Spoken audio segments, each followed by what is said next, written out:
Sri Haridas Thakur appeared in this world in the village of Burn, in the present district of Satkhira, which was previously a subdivision of Khulna, Bangladesh.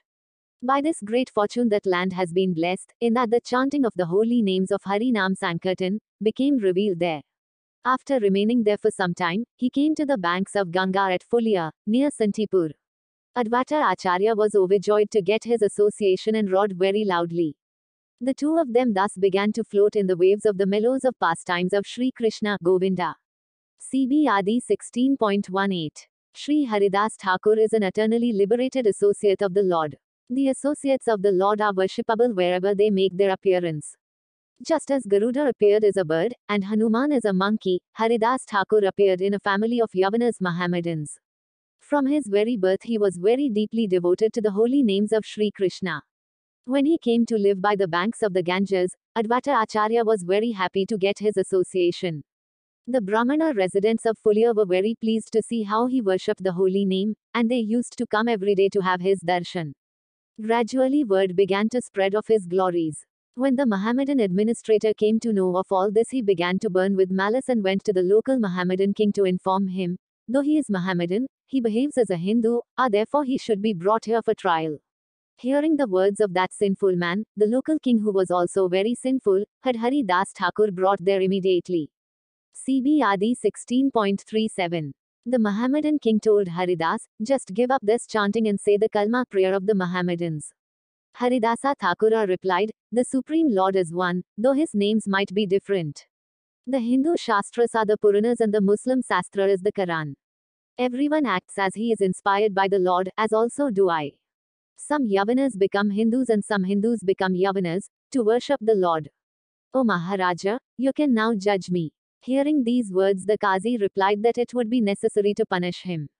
Hearing the decree of the Qazi, the Mulukpati addressed Haridasa, my brother, just follow your own religion.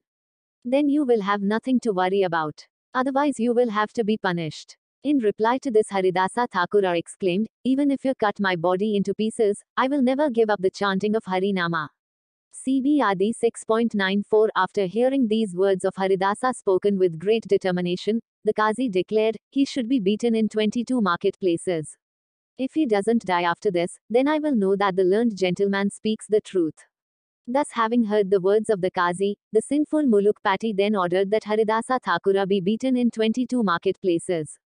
Haridasa remembered the Lord by chanting, Krishna Krishna, and in the happiness of that remembrance, he didn't feel any bodily inconvenience. CB Adi 16.102. As the demoniac associates of Hiranyakasipu tried in so many ways to kill Sri Prahlada Maharaja, but were unsuccessful, similarly the demoniac Mohammedans, though they tried to harm Haridasa Thakura, were unable to do so.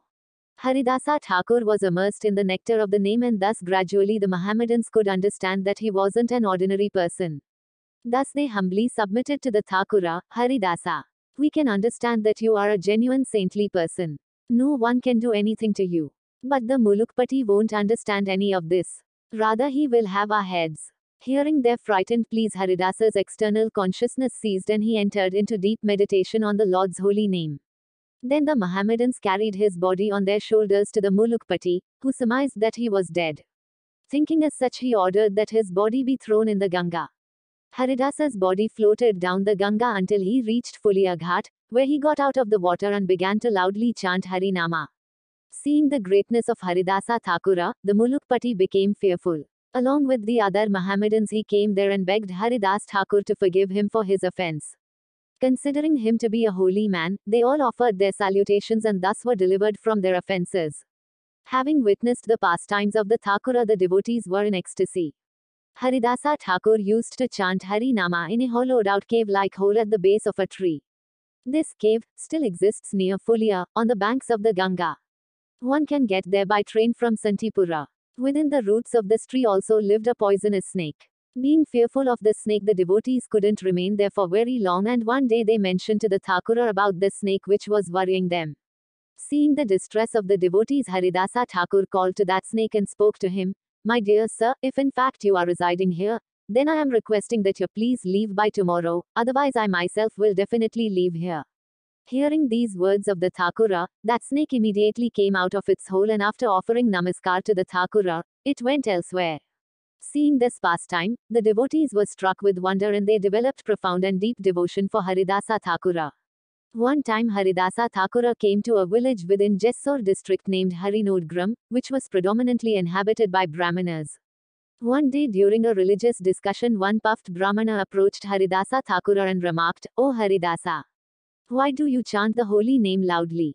In the scriptures it is recommended to chant within the mind." In reply, Haridasa Thakura told him, "The birds, beasts and insects cannot chant themselves, but if they get to hear Hari Nama then they also become delivered. If one chants only to himself then he delivers only himself, but if one chants loudly, the benefit is 100 times greater." This is the conclusion of the scriptures. CB Adi 16.180. Hearing this objective statement of Haridasa Thakura that sinful Brahmana couldn't tolerate it and exclaimed, "In Kali Yuga Sudras will recite the Shastras, now I am seeing this with my own eyes."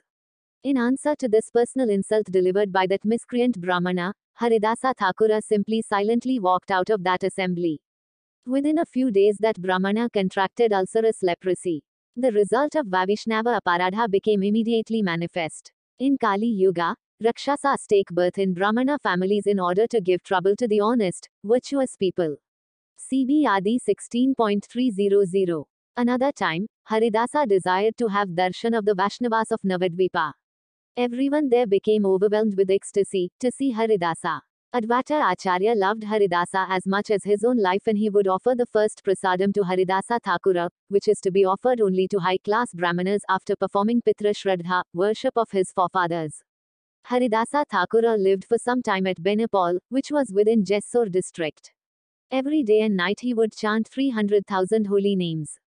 At the time, when Sri Chaitanya Mahaprabhu displayed his divine opulences by manifesting himself as the Supreme Personality of Godhead in the courtyard at Srivasa Pandita's house, he was calling his dear devotees, Haridasa.